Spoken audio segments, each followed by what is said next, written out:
Imagine this, the streets of the 1950s, filled with cars, all different, yet at the same time, strangely similar.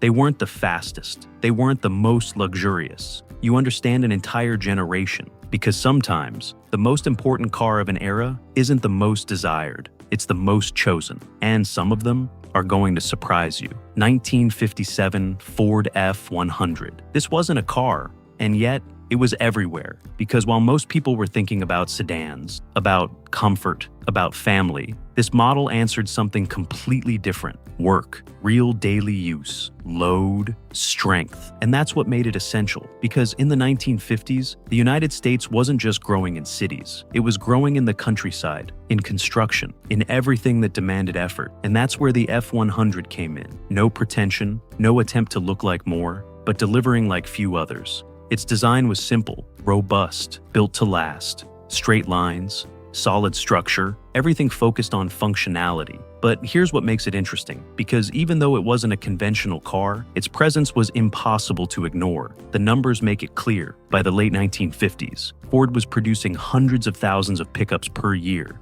and the F-100 was one of the key players in that volume. It wasn't a niche, it was a massive necessity. Under the hood, inline-six engines, and V8 options like the 272, with enough power to haul, tow, and work without stopping. It wasn't fast, it wasn't meant to be, but it had something more important: strength, consistency, durability, and that was exactly what its audience needed. Because this wasn't a vehicle to show off, it was a vehicle to rely on. And that's the strongest contrast so far. While other cars focused on comfort, this one delivered utility. While others promised style, this one delivered toughness. And still, it was one of the most present vehicles of the entire decade. Not because people desired it, but because people truly needed it. 1959, Volkswagen Beetle. This car didn't fit into anything you've seen so far. Smaller, simpler, completely different. And yet, it ended up claiming a place no one expected. Because while the United States was filled with big cars,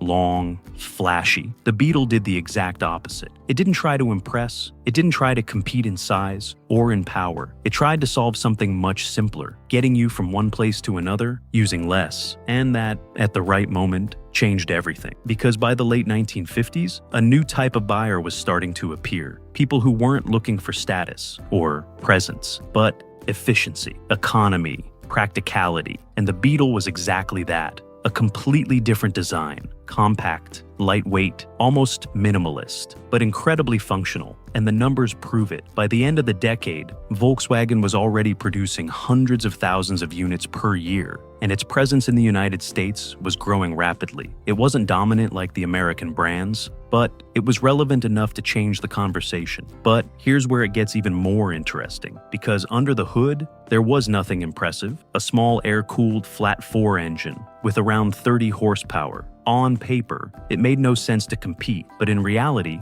it did exactly what it promised. It used very little fuel, it rarely failed, and it was incredibly simple to maintain. It wasn't a car that pushed you back in your seat, it was a car that was always ready, and that's the contrast. Because in an era defined by excess, size, and presence, this car succeeded by being the opposite, not because of what it offered more, but because of what it didn't need. And that made it one of the smartest cars of the entire decade. 1957 Dodge Coronet. This car did try to stand out, and it did it from the very first glance. More aggressive, wider, more eye-catching. A design that no longer aimed to be discreet, but to dominate. Because Dodge understood something important. Not everyone wanted something simple, or balanced, or invisible. Some people wanted presence. They wanted to feel like their car said something. And the Coronet did exactly that. Stronger chrome accents, sharper lines, a more planted stance on the road. It wasn't subtle, and it didn't try to be. But here's where it gets interesting, because it wasn't just about looks. The numbers back it up. By the late 1950s, Dodge was producing hundreds of thousands of cars per year, and the Coronet was one of the key pieces in that volume. It wasn't the absolute bestseller, but it was popular enough to be everywhere, especially among those who wanted something different, something with more character. And under the hood,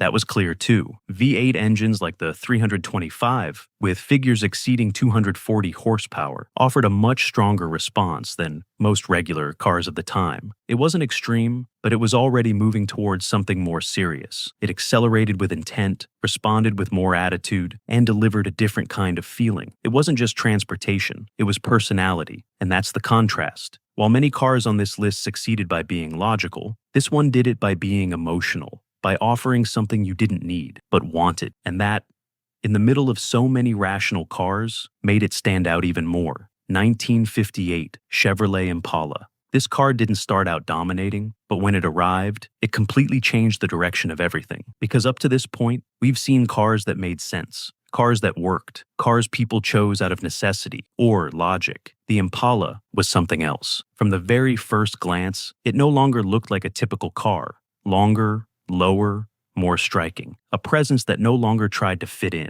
It aimed to stand out, and it succeeded, because in 1958, Chevrolet introduced the Impala as a higher-tier version within its lineup, more elegant, more refined, more aspirational, and the response was immediate. The numbers make it clear. In its first year alone, the Impala surpassed 180,000 units produced, a massive number for a model that wasn't the most accessible. And that's what makes it so interesting, because here, people were no longer buying just out of necessity. They were starting to buy out of desire, and the Impala understood that perfectly. But here's something important. This wasn't just about looks. Under the hood, V8 options like the 348, with over 250 horsepower, delivered performance that was already on another level. It wasn't just a beautiful car, it was starting to become fast, and you could feel it. It accelerated with more force, more intent, with a presence that went beyond visuals. It wasn't subtle, it wasn't discreet, and it didn't want to be. And that's where everything changes, because the Impala didn't sell balance. It didn't sell logic, it didn't sell necessity. It sold something far more powerful: aspiration, the feeling of having something better, of having moved one step forward. And that marked the beginning of a new era, because from this point on,